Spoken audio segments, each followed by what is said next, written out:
Hello viewers, সকলকে স্যাপটেক YouTube চ্যানেলে স্বাগত জানাই। প্রকাশিত হলো নতুন SLST 2020 রুল, অর্থাৎ স্কুল সার্ভিস কমিশনের নতুন রুল প্রকাশিত হয়েছে। এই রুলসে বলা হচ্ছে এবার থেকে যা নিয়োগ হবে সমস্ত নিয়োগই হবে লিখিত পরীক্ষার মাধ্যমে। তারা চলুন জেনে নিই তার লিখিত পরীক্ষা কিভাবে হবে বা কি কি সাবজেক্ট থাকবে বা কীরকমভাবে এই পরীক্ষাটি হবে। এই যে নতুন রুলস বেরিয়েছে, এই রুলসে শিডিউল বিতে কীভাবে এই সিলেকশন প্রসিডিওর হবে এবং কিভাবে এলিমিনেট করা হবে সেটি এখানে দেওয়া আছে। এর শিডিউল বিতে যাওয়ার আগে একটি কথা বলে দেওয়া উচিত যে এবার যে অ্যাসিস্ট্যান্ট টিচার নিয়োগ হবে তাকে 5টি ভাগে ভাগ করা হচ্ছে। 1 নম্বর হচ্ছে আপার প্রাইমারি, 2 নম্বর হচ্ছে 9-10, 3 নম্বর হচ্ছে 11-12 এবং 4 এবং 5 হচ্ছে ওয়ার্ক এডুকেশন এবং ফিজিক্যাল এডুকেশন। 4 নম্বরে হচ্ছে ওয়ার্ক এডুকেশন এবং 5 নম্বর হচ্ছে ফিজিক্যাল এডুকেশন।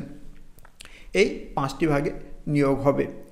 এই নিয়োগের ক্ষেত্রে শুধুমাত্র যারা আপার প্রাইমারি সেকশনে পরীক্ষা দেবে তাদের জন্য টেট প্রযোজ্য হবে। টোটাল টেট হবে 150 নম্বরে। আর যদি কেউ আগে যে টেট পাস করে থাকেন তাহলে সেই টেট পাসের সার্টিফিকেট দিয়ে তিনি মেন এক্সামের জন্য বসতে পারবেন। আর যদি আপনি আরও ভালো টেটের রেজাল্ট করতে চান সেক্ষেত্রে আপনি টেট পরীক্ষা দিতে পারেন। এই পুরো পরীক্ষাটা হবে MCQ পদ্ধতিতে। আর গ্রুপ 2, 3, 4, 5 অর্থাৎ ক্লাস 9, 10, 11, 12 এবং ওয়ার্ক এডুকেশন ও ফিজিক্যাল এডুকেশনের জন্য হবে প্রিলিমিনারি টেস্ট বা পিটি, সেটি হবে 150 নম্বরের ওপরে এবং এই পরীক্ষাটি হবে MCQ টাইপের। তারপর হবে মেন্স এক্সামিনেশন, এটা হচ্ছে comprehensive of written examination and weightage. এখানে দুটো ভাগ আছে, 2-এর A, B এবং C। A এবং B হচ্ছে রিটেন এক্সামিনেশনের ক্ষেত্রে। রিটেন এক্সামিনেশন আবার দুটো ভাগে ভাগ হয়েছে, A পার্ট এবং B পার্ট। A পার্টে আবার দুটো ভাগ আছে, একটা হচ্ছে ইংলিশ কম্পোজিশন অ্যান্ড কম্প্রিহেন্সিভ যার মার্কস হচ্ছে 50 নম্বর এবং দ্বিতীয় হচ্ছে language on the medium of instruction, অর্থাৎ আপনি যে মিডিয়ামের জন্য অ্যাপ্লাই করবেন সেই মিডিয়ামের ল্যাঙ্গুয়েজের উপর আপনাকে পরীক্ষা দিতে হবে। আপনি যদি উর্দু ল্যাঙ্গুয়েজ দেন তাহলে উর্দুর উপর পরীক্ষা দিতে হবে, বাংলা দিলে বাংলা, হিন্দি দিলে হিন্দি এবং ইংরাজি মিডিয়াম স্কুলের জন্য দিলে ইংরাজি ল্যাঙ্গুয়েজের উপর পরীক্ষা দিতে হবে এবং তার পূর্ণ মার্কস হবে 50, অর্থাৎ এখানে হয়ে গেল 100 নম্বর 2-এর এতে। এবার বি নম্বর হচ্ছে knowledge of subject slash group in which the candidate is appearing, separate paper for each group and service. এবার আপনি যে গ্রুপের বা যে সাবজেক্টের জন্য অ্যাপ্লিকেশান করছেন সেই সাবজেক্টের উপর 100 নম্বরের পরীক্ষা দিতে হবে। সে আপনি গ্রুপ 1, 2, 3, 4, 5 যে গ্রুপে হন না কেন সেই গ্রুপের উপর বা সেই সাবজেক্টের উপর আপনাকে 100 নম্বরের পরীক্ষা দিতে হবে। এছাড়াও এখানে কিছু নোট দেওয়া আছে, সেই নোটগুলো আমরা একবার পড়ে নিই। Paper as described to A and B shall be evaluated only for the candidate who have secured qualifying cut-off marks fixed by the Commission for their respective category TET or PT as the case may be। বলা হচ্ছে যে 2A এবং B এই দুটো খাতা তাদের দেখা হবে যারা টেটে কোয়ালিফাই মার্কসে পাস করবে বা যে পরিমাণ কাট অফ মার্কস কমিশন নির্ধারণ করবে সেই কাট অফ মার্কসের উপরে নম্বর পাবেন, বা পিটিতে যারা কাট অফ মার্কসের উপরে নম্বর পাবেন তাদেরই একমাত্র 2A এবং B খাতা দেখা হবে। এখানে কিছু ব্যাখ্যা দেওয়া আছে। All candidates shall be provisionally allowed to appear in the written examination in 2A1 to 2B if otherwise eligible. However, before evaluation of paper 2A1, 2 and 2B, the Commission shall determine the cut-off marks for preliminary test PT for each category post group 2, 3, 4, 5 deemed fit।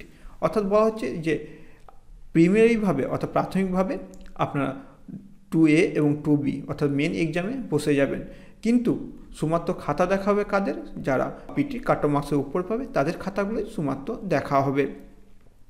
Answer script of paper in 2A, 2B only those candidates who qualify in TET have valid TET certificate on date of application and or secure cut-off marks fixed above shall be evaluated for respective category of group।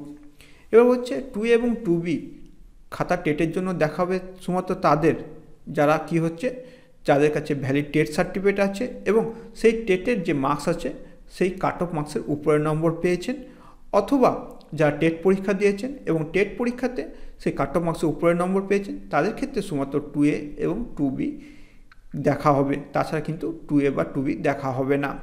Candidate having valid test certificate on the date of advertisement may opt to for appearing in the main exam directly। এবার যদি admission ডেটের আগে কেউ যদি TET pass করে থাকে তাহলে সেক্ষেত্রে তিনি ডাইরেক্ট মেন পরীক্ষাতে বসতে পারেন। A candidate who has not qualified or secured cutoff marks in category in TET or PT, as the case may be, shall not be considered for the respective category in a subsequent stage of selection. কোনো candidate যদি TET বা পিটিতে cut off মার্কসের নিচে নম্বর পায় বা qualify মার্কসের নিচে নম্বর পায়, তাহলে কিন্তু তাকে নেক্সট স্টেজে যেতে দেওয়া হবে না। তাহলে এটা হয়ে গেল উপরে আমাদের টেট বা পিটি বা যেসব মেন এক্সাম ছিল তার। তাহলে এখানে আমাদের 100 নম্বর এ গ্রুপে এবং 100 নম্বর বি গ্রুপে অর্থাৎ সাবজেক্ট গ্রুপে বি গ্রুপে 100 নম্বরের পরীক্ষা হয়ে গেল। এরপর চলে আসে ওয়েটেজ। এবার ওয়েটেজ হচ্ছে যারা পিটি পাস করলো বা যারা টেট পাস করলো, টেট পাস করার পর 2A এবং 2B পরীক্ষার খাতা দেখা হয়ে গেল। দেখা হয়ে যাওয়ার পরে এবার আমাদের এখানে যে টেটের পরীক্ষা বা পিটির যে পরীক্ষা হয়েছিল 150 নম্বরে, সেই 150কে 100 আনুপাতিক হারে নিয়ে আসা হবে এবং 100 আনুপাতিক হারে নিয়ে এসে যে নম্বরটি পাবে সেটি যোগ করা হবে 2A এবং 2Bর সাথে। তাহলে তারপরে যে নম্বরটা হবে সেটাই হবে প্রাপ্ত নম্বর সেই ক্যান্ডিডেটের। কিন্তু সেক্ষেত্রে এখানে কিন্তু সেই টোটাল ওয়েটেজটা হবে 100-র মধ্যে। তাহলে এখানে হলো 100, এখানে 100 এবং ওয়েটেজ 100, মোট 300 নম্বরের পরীক্ষা হবে। তাহলে আশা করি এই ভিডিওর মধ্যে আপনারা বুঝতে পেরেছেন নতুন রুলস অনুসারে স্কুল সার্ভিস কমিশনের যে পরীক্ষা হবে তাতে কয়টি ধাপ থাকবে বা কী ভাবে এই পরীক্ষাগুলো হবে তার সম্বন্ধে একটি ধারণা পেয়ে গেছেন। আর আশা করি এই ভিডিও আপনাদের ভালো লাগবে। যদি এই ভিডিও আপনাদের ভালো লাগে অবশ্যই ভিডিওকে লাইক করুন, শেয়ার করুন এবং এই চ্যানেলকে অবশ্যই সাবস্ক্রাইব করতে ভুলবেন না। এছাড়া এই চ্যানেলে থাকা যে কোনো ভিডিও সম্পর্কে বা এই ভিডিও সম্পর্কে যদি কোনো প্রকারে কোনো প্রশ্ন থাকে তাহলে অবশ্যই কমেন্ট বক্সে লিখে তা জানান। তাহলে আজকে এই পর্যন্ত, আবার আপনাদের সঙ্গে দেখা হবে আবার নতুন ভিডিওতে।